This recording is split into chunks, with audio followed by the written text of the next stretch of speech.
Authlete. Who's heard of Authlete, actually? Can you put their hands up? One person. That's really good. Thank you. So what we do is we help to run APIs. So APIs are application programming interfaces. And we started off in Japan in 2015. And we're here expanding into the UK market. Actually, one question. Who saw the Japan-Belgium match? And what do they think? Do you feel sorry for the Japanese? Yeah, thank you. So in terms of Authlete, we're actually a team of experts in the API field. We're not just essentially geeks looking at the API field. We also like to rap in regards to APIs. We also like to play music in API conferences as well. What we do is we actually power Japanese banks so that they can actually provide new services to their customers. So for example, 7bank. Who's heard of 7-Eleven? Thank you. So they've got a banking arm in Japan, and what they do is they actually have the most ATMs in Japan, and they're one of the only few Japanese banks to let foreign debit cards or credit cards take out money in Japan. And they're looking for new services to offer to their customers. So they came to us and they said, how can we make sure that our back-end data and databases and information is more readily available? And what we did was provide an API which let customers to be able to pay through their salaries in advance, an API just especially for that. So what that means is we integrated an API, the banking API, to an HR system. The other projects that we've been working on in Japan has been in the payments industry. So did you know in the Japanese market, 20% of basically Japan is cashless? What that means is it's really, really a cash society.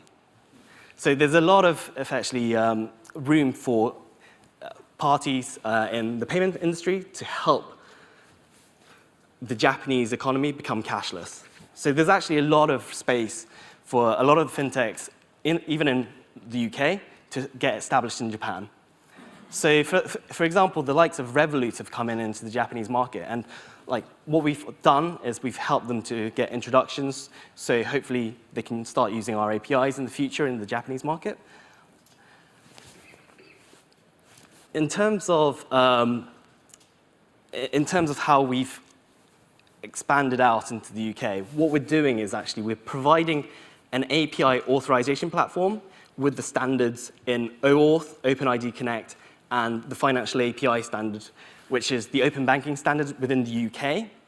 And we're providing that standard so banks can actually integrate into the open banking system quicker. What we're actually also doing is we're also trying to take that into the Japanese market, so Japan has a standard. What the Japanese FSA, the regulators, have done is they've asked the banks to open up their APIs to third parties, so consumers can get the benefit of third-party tools. So, for example, if you think about Japan, it's got the Rugby World Cup next in 2019, and then we've got the Olympics. But if we're still a cash-based society, a lot of the people are going to struggle to pay during that time. So what we're doing is we're making sure the Japanese payment system is more digitalized. In terms of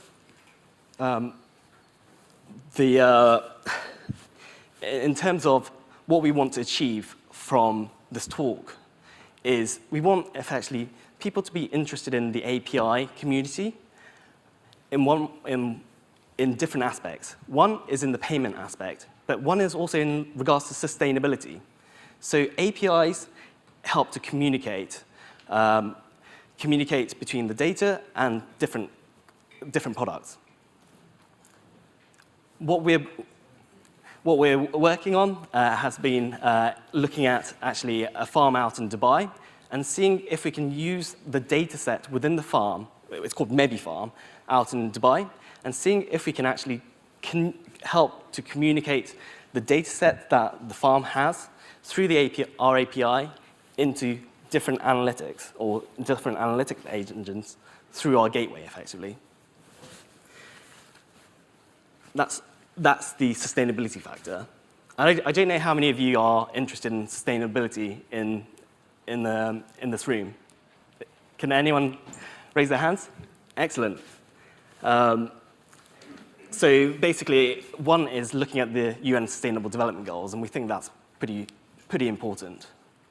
And so in terms of the farming, it's to make sure that there's less hunger.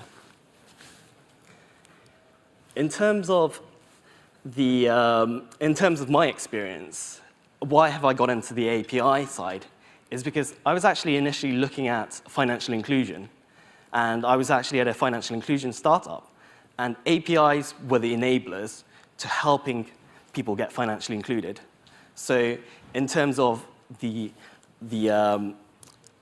tools to help people to go into their wages in real time, APIs could help them out.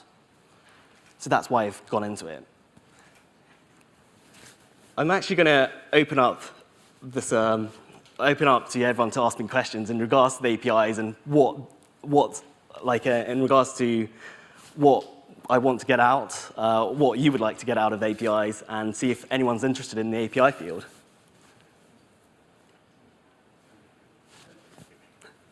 Any questions? Okay. So should I take this one? In your opinion, is blockchain secure? If so, why? What are your thoughts about editing transactions on the blockchain? Is that ethical? Is blockchain secure? It depends. So it's basically to do the hashing side, and it can be, but it also depends on which information is out in the public. That's in my opinion. We're actually not a blockchain startup, so I'm not going to exactly say if it's the most secure or not. What we do think is secure is the hashing and also the tokenization side, because we use tokenization on the API field as well. Why Japan, despite the technological advances, is only 20% cashless society? Are people don't trust e-payments?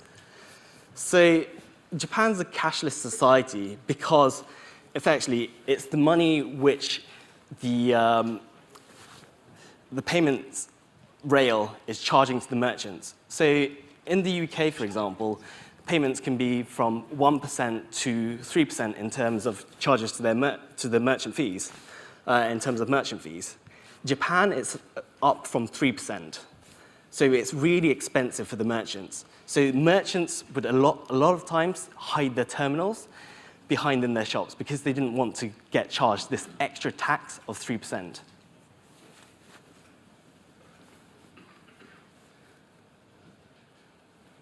So do you build the APIs or source them from existing banking systems? We've built the APIs ourselves.